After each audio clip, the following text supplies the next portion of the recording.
राम राम सलाम सत श्री अकाल दोस्तों। आज का हमारा टॉपिक है सपोर्ट और रेजिस्टेंस। आज की इस वीडियो में हम समझेंगे कि सपोर्ट और रेजिस्टेंस होता क्या है और हम सपोर्ट और रेजिस्टेंस को ट्रेड में कैसे यूज कर सकते हैं। मैंने इससे पहले कैंडलस्टिक पैटर्न के बारे में बताया था, जिसमें हमने सिंगल कैंडलस्टिक पैटर्न और मल्टीपल कैंडलस्टिक पैटर्न दोनों तरह के पैटर्न के बारे में पढ़ा था। अगर आपने वो वीडियो नहीं देखी है तो आप पहले जाके उन्हें देखें, क्योंकि आपको तब अच्छे से ज़्यादा समझ में आएगी ये वीडियो जब आपने पिछली वीडियो देखी होंगी।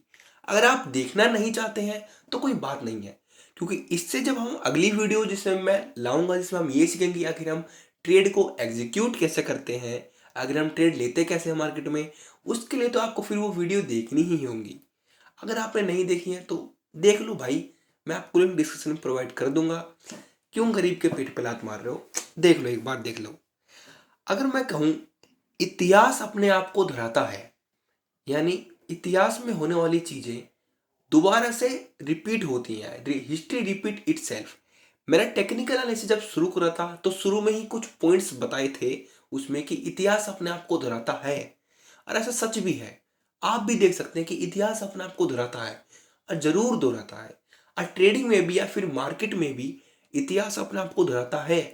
अब इतिहास अपने आप को दोहराने से मतलब क्या है मेरा, कि सपोज कीजिए कोई पर्टिकुलर स्टॉक अगर 1 जनवरी 2020 को 500 पे से गिर के फिर उठा है, तो ऐसा हो सकता है कि 6 महीने बाद वो ठीक उसी तरह 500 तक आए और फिर उस प्राइस से फिर से मूव करने लगे। इसको हम उसका सपोर्ट प्राइस या फिर सपोर्ट लाइन कहते हैं, सपोर्ट एरिया कहते हैं। ऐसा भी हो सकता है कि कोई पर्टिकुलर स्टॉक 1000 रुपए से गिरना शुरू हुआ हो 1 जनवरी 2020 को, और ठीक 6 महीने बाद ठीक उसी तरह से वो 1000 तक जाए और उसके आसपास से फिर से नीचे गिरना शुरू हो जाए। इसे हम उसका रेजिस्टेंस लेवल कहते हैं। सबसे पहले देखते हैं सपोर्ट के बारे में। सपोर्ट आप सबको पता है, इसका मतलब सपोर्ट देना, यानी किसी चीज को सपोर्ट करना। जैसे आपकी गर्लफ्रेंड को उसका बेस्ट फ्रेंड सपोर्ट देता है, ठीक उसी तरह से मार्केट में भी सपोर्ट होता है, यानी किसी भी के प्राइस को, किसी भी स्टॉक प्राइस को सपोर्ट देना या फिर उसको ऊपर की तरफ धकेलना और ना गिरने देना। रेजिस्टेंस का मतलब होता है किसी चीज में रुकावट।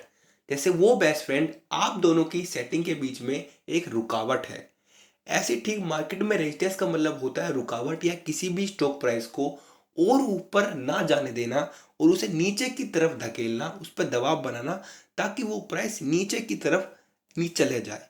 चलिए एक अच्छे से एग्जांपल के साथ समझते हैं। नीचे की लाइन सपोर्ट है जिसे मैं 500 पे मान लेता हूँ, और ऊपर की लाइन एक रेजिस्टेंस है जिसे मैं 1000 रुपए के आसपास मान लेता हूँ। अब यहाँ पर सपोज करते हैं कि स्टॉक प्राइस है जो मूव हो रहा है, और जैसे वो रेजिस्टेंस को टच करता है वो फिर से नीचे गिरना शुरू कर देता है। नीचे नीचे नीचे गिरता हुआ चला जाता है, थोड़ा सा बढ़ता है पर फिर से नीचे आना शुरू करता है, और जैसे ही वो अपनी इस सपोर्ट लाइन को टच करता है वो फिर से मुंह पर मूव करना शुरू कर देता है। यानी एक जो पर्टिकुलर जो चार्ट प्राइस है वो इस तरह से मूव करता है, ये ऊपर गया, नीचे आया, सपोर्ट प्राइस को इसने टच करा और फिर इसने ऊपर की तरफ मूव करना शुरू कर दिया, और जैसे ही अपने रेजिस्टेंस को टच करता है तो ये नीचे की तरफ आना शुरू कर देता है। यानी ठीक अगर ये फिर से रेजिस्टेंस को टच करेगा या फिर सिर्फ से सपोर्ट को टच करेगा तो फिर से ये ऊपर की तरफ आना शुरू कर देगा। यहाँ पर सपोर्ट हमारा 500 है और रेजिस्टेंस हमारा 1000 रुपए का है। चिंता मत कीजिए, मैं एक रियल एग्जांपल के साथ समझाऊंगा कि सपोर्ट और रेजिस्टेंस को ड्रॉ करना कैसे है। तो क्या सपोर्ट और रेजिस्टेंस को तोड़ा नहीं जा सकता, यानी स्टॉक प्राइस इससे और ऊपर या और नीचे मूव नहीं हो सकता? हो सकता है। सपोज कीजिए ये किसी भी चार्ट का फिर के सपोर्ट प्राइस है, और जो चार्ट है वो मूव तो हुआ पर सपोर्ट को पहले तो ने टच करा, पर उसके बाद जब फिर से जब चार्ट गिरना शुरू हुआ तो वो सपोर्ट को तोड़ के और नीचे गिरता चला गया और फिर से ऊपर उठा। तो अब जो नया सपोर्ट है वो नीचे की तरफ बन जाएगा, और ये पूरा एक सपोर्ट लेवल या फिर सपोर्ट एरिया बन जाएगा। आपको और से समझा दूंगा मैं वीडियो में, कंफ्यूज मत होना, मैं आपको समझा दूंगा। अब क्या चार्ट प्राइस किसी का रेजिस्टेंस तोड़ सकता है? हाँ जरूर तोड़ सकता है। जैसे सपोर्ट टूटता है ऐसी रेजिस्टेंस भी टूटता है। रेजिस्टेंस को तोड़ के और ऊपर जाके फिर नीचे गिरना, इसे एक नया रेजिस्टेंस बनना कहते हैं, या फिर मैं कहूँ तो एक सपोर्ट या फिर एक रेजिस्टेंस एरिया ये डेवलप हो गया है, जो कि एक नया एरिया डेवलप हो गया है, तो इसे मैं रेजिस्टेंस एरिया कहूँगा। ये पूरा एक रेजिस्टेंस एरिया हो जाएगा। तो चलिए सबसे पहले एक रियल एग्जांपल के साथ आपको समझा देता हूँ कि हम सपोर्ट और रेजिस्टेंस को कैसे देखते हैं फिर कैसे बनाते हैं मार्केट में। ये एक चार्ट है, ये महिंद्रा एंड महिंद्रा का वनडे का चार्ट है। सबसे पहले सपोर्ट और रेजिस्टेंस देखने से पहले आपको दो चीज मेन जो देखनी होगी। सबसे पहले ये देखना होगा, सबसे पहले एक जो पॉइंट ढूंढना होगा वो आपको ढूंढना पड़ेगा साइडवेज का। यानी साइडवेज अगर मैं कहूँ जिसमें थोड़ा प्राइस हिचकिचाता है, जो इसमें ओवल शेप बनाई है एक साइडवेज है जिसमें ना तो प्राइस ऊपर मूव हो पा रहा है ना ही नीचे मूव हो पा रहा है। अब इसमें जो दूसरा पॉइंट ढूंढना है आपको ये याद रखना है कि एक ट्रेंड रिवर्सल हो, यानी अचानक से गिरा और फिर अचानक से ही उठ गया हो। अभी दिखाता हूँ आपको मैं, यानी देखिए यहाँ देखिए, ये अचानक से गिरा और फिर ऊपर उठ गया, यानी इस वाले प्राइस को भी मैं टिक कर लूंगा। अब जो सपोर्ट और रेजिस्टेंस की जो लाइन बनाएंगे वो हम ये 3 से 4 पॉइंट के साथ देख के बनाएंगे। यानी ऐसे 3 से 4 पॉइंट वहां पर होने चाहिए, यानी 3 या 4 जगह से ऐसी हमें ये पैटर्न देखने को मिलने चाहिए। यानी 3 जगह या 4 जगह से ऐसी साइडवेज या फिर एक नीचे की तरफ ये चीज बननी चाहिए। तो चलिए ये देखते हैं कि इसमें हम सपोर्ट और रेजिस्टेंस आखिर बनाएंगे कैसे, फिर बनाते कैसे हैं। सबसे बड़ी दिक्कत तो यही है सपोर्ट और रेजिस्टेंस की। आपको कुछ नहीं करना, आपको 1 से 2 साल का आप चार्ट कर सकते हो, ड्रॉ कर सकते हो। ये महिंद्रा एंड महिंद्रा का चार्ट है, वनडे का ये चार्ट है। तो इसमें मैं ड्रॉ करता हूँ सबसे पहले सपोर्ट और रेजिस्टेंस। ध्यान से समझना, धीरे धीरे समझना, सब कुछ अच्छे समझ में आएगा। ये मई का है, मई चल रहा है तो मई का चार्ट है। अब इसमें सबसे पहले मैं 1 साल 12 से 15 महीने पहले का चार्ट खोल लूंगा। अगर आपको एक स्विंग ट्रेड का चार्ट या फिर बनाना है, ट्रेडिंग शॉर्ट टर्म का चार्ट बनाना है, तो उसके लिए आपको 1 से 1.5 साल के बीच में चार्ट खोल लेना है।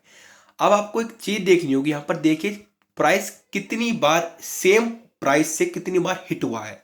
ये देखिए पहली बार यहाँ से हिट हुआ, दूसरी बार भी यहीं से हिट हुआ, तीसरी बार भी यहीं से हिट हुआ, चौथी बार भी, पांचवी बार, यानी इस पॉइंट से सबसे ज्यादा बार हिट हुआ है पॉइंट।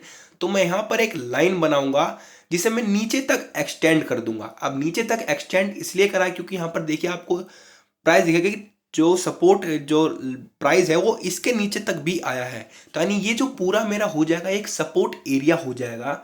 यानी जैसी महिंद्रा एंड महिंद्रा का स्टॉक इस सपोर्ट लाइन के आसपास या फिर इस सपोर्ट लाइन को टच करता है तो ये फिर से ऊपर को मूव करना शुरू कर देगा। तो क्या ये इसके सपोर्ट रेजिस्टेंस को नहीं तोड़ सकता? सपोर्ट को तोड़ सकता है, सपोर्ट को भी तोड़ सकता है। यानी ट्रेड इसका जो प्राइस है स्टॉक वो ट्रेड सपोर्ट को तोड़ के और नीचे भी जा सकता है। अब देखते हैं कि रेजिस्टेंस कैसे बनता है। रेजिस्टेंस का कैसे बनता है, रेजिस्टेंस के लिए भी आपको सेम काम करना है। सबसे पहले आपको पॉइंट देखने हैं जहां से सबसे ज्यादा बार प्राइस है वो नीचे की तरफ मूव हुई है, फिर नीचे की तरफ गई है।